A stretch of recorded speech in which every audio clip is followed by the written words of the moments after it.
जी हाँ छात्रों, तो फाइनली कक्षा 11वीं वार्षिक परीक्षा 2025-26 विषय फिजिक्स यानी भौतिक शास्त्र 28 फरवरी का असली वाला पेपर लेकर आ चुके हैं, वो भी पूरा पूरा सोल्यूशन के साथ है।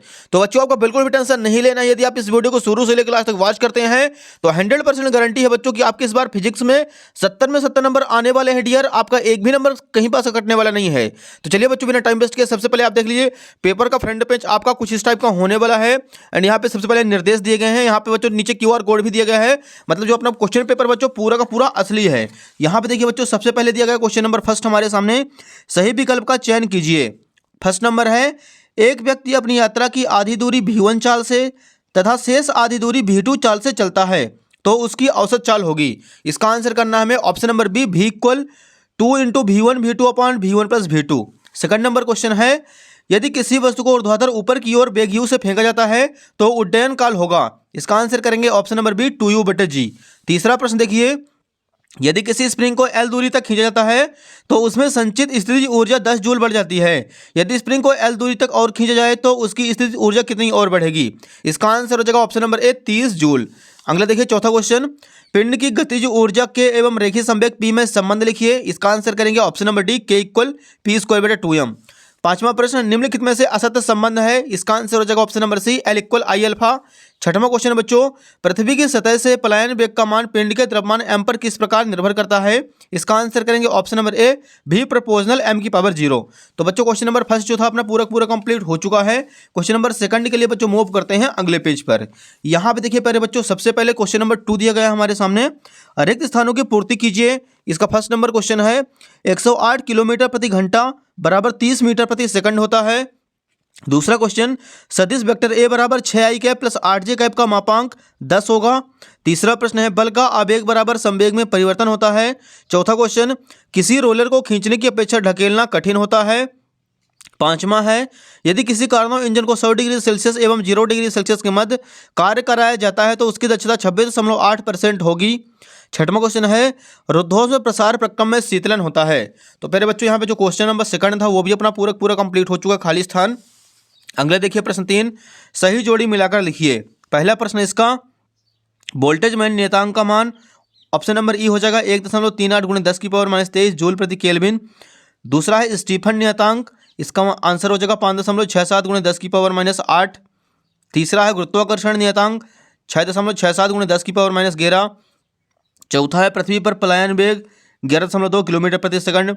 पांचवा है पृथ्वी के निकट कक्षीय वेग 7.9 किलोमीटर प्रति सेकंड। छठवां है 1 पॉइज 10⁻⁻1। तो क्वेश्चन नंबर तीसरा भी कंप्लीट हो चुका है। क्वेश्चन नंबर 4 के लिए चलते हैं नेक्स्ट पेज पर। यहाँ पे देखिए बच्चों प्रश्न क्रमांक 4 है, एक वाक्य शब्द में उत्तर लिखिए। इसका पहला क्वेश्चन देखिए, सेकंड दोलक के आवर्तकाल का मान बताइए। इसका आंसर हो जाएगा 2 सेकंड। दूसरा क्वेश्चन है, यदि पिंड स्प्रिंग से जुड़ा है तो उसके दोलन काल का सूत्र T = 2π√m/k होता है। तीसरा है, किसी तरंग के लिए पथांतर एवं कालांतर में संबंध Δx = λ/2π × Δφ होता है। चौथा है, समान लंबाई की स्टील के मोटी छड़ एवं स्टील के पतले तार में किसकी प्रत्यास्थता अधिक होगी। दोनों पदार्थों की समान होगी। पांचवा क्वेश्चन है, पदार्थ के क्षेत्रीय प्रसार गुणांक बीटा एवं आयतन प्रसार गुणांक गामा में संबंध लिखिए। तो इसका आंसर हो जाएगा गामा = 3/2 बीटा। तो बच्चों यहाँ पे क्वेश्चन नंबर 4 भी अपना कंप्लीट हो चुका है।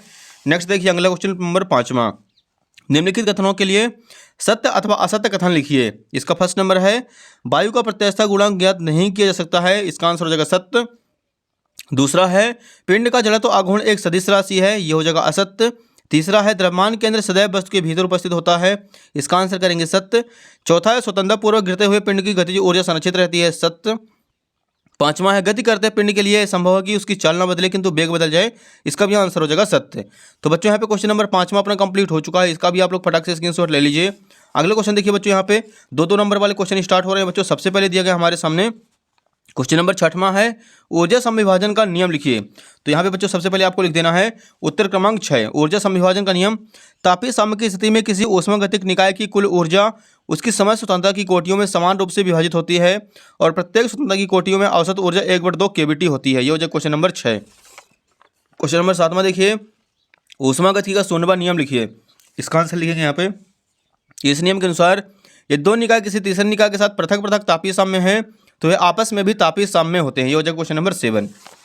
क्वेश्चन नंबर 8 में के लिए चलते हैं नेक्स्ट पेज पर। यहाँ पे देखिए पहले बच्चों क्वेश्चन नंबर 8 है हमारे सामने, दरवाजों के हैंडल कब्जे से दूर होते हैं क्यों? तो ये रहा बच्चों 8वां क्वेश्चन लिखना है आपको। दरवाजे के हैंडल को कब्जे से दूर लगाया जाता है ताकि कम बल लगाकर भी दरवाजा आसानी से खोला जा सके। दरवाजे के हैंडल को कब्जे से दूर लगाने की वजह यह है कि इससे बल आघूर्ण का मान बढ़ जाता है। ये हो जाएगा डियर क्वेश्चन नंबर 8 का आंसर। अगला देखिए बच्चों क्वेश्चन नंबर 9वां, जो कि न्यूमेरिकल है बच्चों।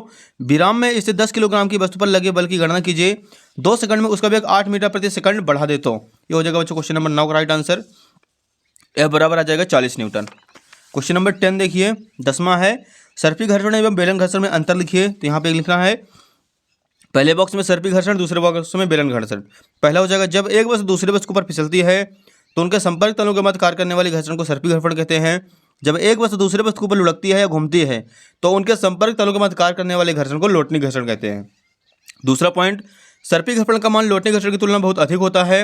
लोटनी घर्षण का मान सर्पी घर्षण की तुलना में बहुत ही कम होता है। ये हो जाएगा बच्चों क्वेश्चन नंबर 10 का आंसर। इसका भी आप लोग स्क्रीनशॉट ले लीजिए। नेक्स्ट देखिए बच्चों क्वेश्चन नंबर 11 है, एक वस्तु 78.4 मीटर ऊंचे शिखर से स्वतंत्रपूर्वक गिर रही है, वस्तु द्वारा दूसरे सेकंड में चली गई दूरी ज्ञात कीजिए।